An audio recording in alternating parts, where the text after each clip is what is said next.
बिस्मिल्लाहिर्रहमानिर्रहीम। अस्सलामु अलैकुम। एक दिन अबू जहल ने नबी अकरम सल्लल्लाहु अलैहि वसल्लम की शान में गुस्ताखी करते हुए आप सल्लल्लाहु अलैहि वसल्लम पर मट्टी फेंकी और फिर आप सल्लल्लाहु अलैहि वसल्लम का सर मुबारक ज़ख्मी कर दिया। उस वक्त एक लौंडी यह सारा माजरा देख रही थी। उसी शाम जब आपके अजीज़ चचा हज़रत हमज़ा रज़ियल्लाहु ताला अन्हु, जो कि एक इंतहाई बहादुर, जर्री और ताकतवर इंसान थे, शिकार से वापस आए तो उस लौंडी ने ये सारा माजरा उनको बताया। नबी पाक सल्लल्लाहु अलैहि वसल्लम के सर मुबारक के ज़ख्मी होने की खबर ने आप रज़ियल्लाहु ताला अन्हु को चिराग पा कर दिया और आप अबू जहल को ढूंढने निकले। वो उस वक्त खाना काबा में मौजूद था। हज़रत हमज़ा रज़ियल्लाहु ताला अन्हु ने अपनी कमान इस ज़ोर से उसके सर पर मारी कि उसका सर फट गया और वो लहूलुहान हो गया।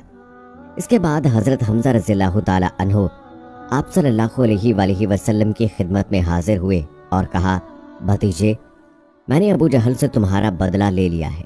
ये बात सुनकर नबी अकरम सल्लल्लाहु अलैहि वसल्लम ने फरमाया, चाचा जान, मुझे ज़्यादा खुशी उस वक्त होगी जब आप ईमान ले आएंगे।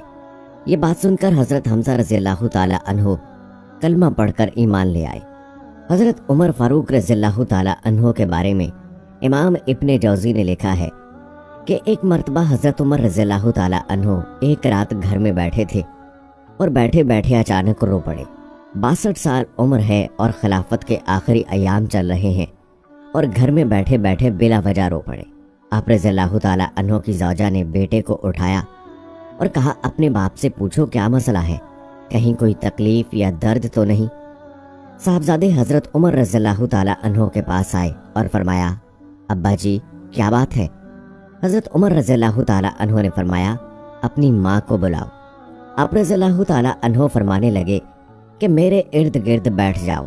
सब बैठ गए तो आप रज़ियल्लाहु ताला अन्हु फरमाने लगे, आज जब मैं मस्जिद से निकला था तो मेरे नबी पाक सल्लल्लाहु अलैहि वसल्लम के सच्चे सहाबा हज़ूर सल्लल्लाहु अलैहि वसल्लम के सच्चे ग़ुलाम ये कह रहे थे कि उमर बड़ा ही अच्छा है, अदल वाला है, इंसाफ वाला है। साहबजादे ने पूछा कि अब्बा जी, इसमें रोने वाली क्या बात है? हज़रत उमर रज़ियल्लाहु ताला अन्हु फरमाने लगे कि मुझे ये डर लगता है कि बाहर में सबके साथ अच्छा था और मुझे सब अच्छा समझते हैं, लेकिन कहीं घर में कोताहियाँ तो नहीं करता रहा। हज़रत उमर फ़ारूक रज़ियल्लाहु ताला अन्हु रो भी रहे थे और अपनी ज़ौजा से ये फरमा रहे थे कि कहीं मैं तुम्हारे हकूक़ को पामाल तो नहीं करता रहा। हज़रत उमर फ़ारूक रज़ियल्लाहु ताला अन्हु की अहलिया ने जब ये सुना तो कहने लगी, मुझे तो बड़ा पुराना शिकवा है, आपका जाहो जलाल इतना था कि मैं बात नहीं कर सकी। उमर रज़ियल्लाहु ताला अन्हु, तुमने अपना सारा वक्त मस्जिद में गुजार दिया, सारी रात नकाब ओढ़कर मदीने की गलियों में गुजार दी। मैं तो ज़िंदगी की कोई खुशी देख भी नहीं सकी। मेरे दिल के अंदर भी तो खुशी थी कि मेरा शौहर मुझे कहीं घुमाने ले जाता, मेरे पास बैठता, लेकिन मैंने तो कुछ भी नहीं देखा। मुझे आप रज़ियल्लाहु ताला अन्हु से बड़ा शिकवा है। हज़रत उमर फ़ारूक रज़ियल्लाहु ताला अन्हु कहने लगे, चलो अल्लाह की रज़ा के लिए मुझे माफ़ कर दो। तो आप रज़ियल्लाहु ताला अन्हु की अहलिया कहने लगी, मैं माफ़ नहीं करती, पहले मेरी शर्त पूरी करी। आप रज़ियल्लाहु ताला अन्हु ने फरमाया, वो क्या? आपकी अहलिया फरमाने लगी कि क़यामत के दिन जब अल्लाह ताला आप रज़ियल्लाहु ताला अन्हु के लिए जन्नत का हुक्म देगा तो क्या आप मेरी सिफारिश करेंगे अल्लाह ताला की बारगाह में कि या अल्लाह, ये मुझे कपड़े धोकर देती थी, इज़्ज़त की हिफाजत करती थी, मेरे बिस्तर को पाक रखती थी, क्या आप मेरी सिफारिश करेंगे? हज़रत उमर फ़ारूक रज़ियल्लाहु ताला अन्हु फरमाने लगे, तेरे साथ वादा रहा, अल्लाह ताला ने अगर उमर को अपने फ़ज़ल और अपने करम से अपने महबूब के सदक़े जन्नत में जगह दी तो उमर तेरे बगैर जन्नत में नहीं जाएगा। हज़रत फ़ज़ाला रज़ियल्लाहु ताला अन्हु कहते हैं कि मैं बड़ा दिलदादा था औरतों का और मेरा ये काम होता था कि मैं कत्ल भी कर लेता था, चोरी भी कर लेता था और रात को मेरी आदत बन चुकी थी नई से नई औरत के पास जाना और उससे ज़ना करना। एक मरतबा अबू जहल ने ऐलान किया कि जो नबी पाक सल्लल्लाहु अलैहि वसल्लम का सर अक़दस माज़ल्लाह काट कर लाएगा उसको 100 ऊँट इनाम मिलेगा। हज़रत फ़ज़ाला रज़ियल्लाहु ताला अन्हु ने सोचा कि बहुत सारा इनाम मिलेगा। हज़रत फ़ज़ाला रज़ियल्लाहु ताला अन्हु कहते हैं کہ میں نے خنجر کو تیار کیا اور اس کو اپنی بغل میں چھپا لیا اور اوپر میں نے چادر اوڑھ لی۔ حضور صلی اللہ علیہ وآلہ وسلم ظہر کی نماز کے بعد بیت اللہ شریف کا طواف کرنے کے لیے جاتے ہیں، تو میں بھی اس کی طرف بڑھا۔ راستے میں وہ خاتون جس کے پاس میں نے آج رات آنا تھا اس کے دروازے پر دستک دی۔ میں نے کہا آج رات تیار رہنا، آج میں بہت بڑی رقم لے کر آؤں گا۔ اس عورت کو میں نے یہ سب کہا اور پھر میں بیت اللہ شریف کے طواف کرنے چلا گیا۔ اللہ کے محبوب بھی طواف کر رہے تھے تو میں بھی طواف شروع کر دیا۔ میرا ارادہ یہ تھا کہ جب حضور نبی پاک صلی اللہ علیہ وآلہ وسلم میری قریب سے گزریں گے تو میں موقع پا کر حضور نبی کریم صلی اللہ علیہ وآلہ وسلم کے جسم اقدس پر خنجر گھونپ دوں گا اور معاذ اللہ شہید کر دوں گا۔ کہتے ہیں کہ حضور صلی اللہ علیہ وآلہ وسلم ایک بار میرے پاس سے گزرے تو میں ہمت نہ کر سکا، دوسری دفعہ میرے پاس سے گزرے تو میں ہمت نہ کر سکا، تیسری دفعہ بھی میرے پاس سے گزرے تو پھر بھی میں ہمت نہ کر سکا۔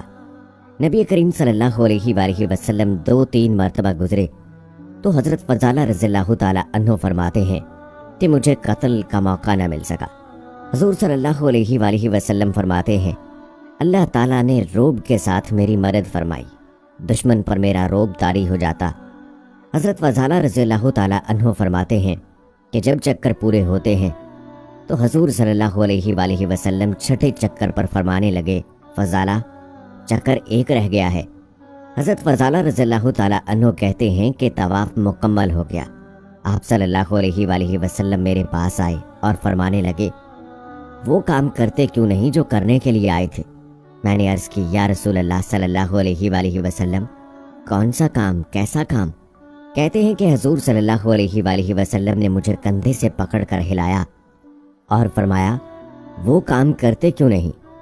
جب حضور صلی اللہ علیہ وآلہ وسلم نے کندھا ہلایا تو وہ خنجر بھی پیروں میں گر پڑا اور میں بھی رسول اللہ صلی اللہ علیہ وآلہ وسلم کے پیروں میں گر گیا۔ میں نے کہا حضور صلی اللہ علیہ وآلہ وسلم مجھے کلمہ پڑھا دے۔ کہتے ہیں کہ حضور صلی اللہ علیہ وآلہ وسلم نے پہلے دل دست مبارک پھیرا اور پھر مجھے کلمہ پڑھا دیا۔ حضرت فضالہ رضی اللہ تعالی عنہ فرماتے ہیں میں نے کلمہ پڑھ کر واپس جا رہا تھا تو راستے میں وہ عورت کھڑی تھی۔ کہتے ہیں کہ میں وہ شخص تھا، عورتیں مرتی تھی میرے اوپر اور کسی کی جرت نہیں ہوتی تھی۔ آپ رضی اللہ تعالی عنہ فرماتے ہیں میں اس عورت کے پاس سے گزر گیا۔ عورت کا خیال تھا کہ وہ رکے گا لیکن میں نہ رکا۔ میں جب گزر گیا تو وہ بھاگ کر دروازے پر آئی اور اس نے آواز دی لیکن میں نے سنی انسنی کر دی۔ جب میں مزید آگے بڑھا تو وہ میرے پیچھے دوڑی اور مجھے پکڑ کر کہنے لگی فضالہ تجھے کیا ہوا، تو وہی نہیں جو یہاں سے ہو کر گیا تھا؟ حضرت فضالہ رضی اللہ تعالی عنہ فرماتے ہیں کہ میں کبھی نہیں رویا تھا لیکن جب میں نے سر اٹھایا تو میری آنکھوں میں آنسو کی بارش تھی اور میں نے کہا میں جو یہاں سے گیا تھا اب میں وہ نہیں ہوں، اب تو میں محمد عربی کا غلام بن گیا۔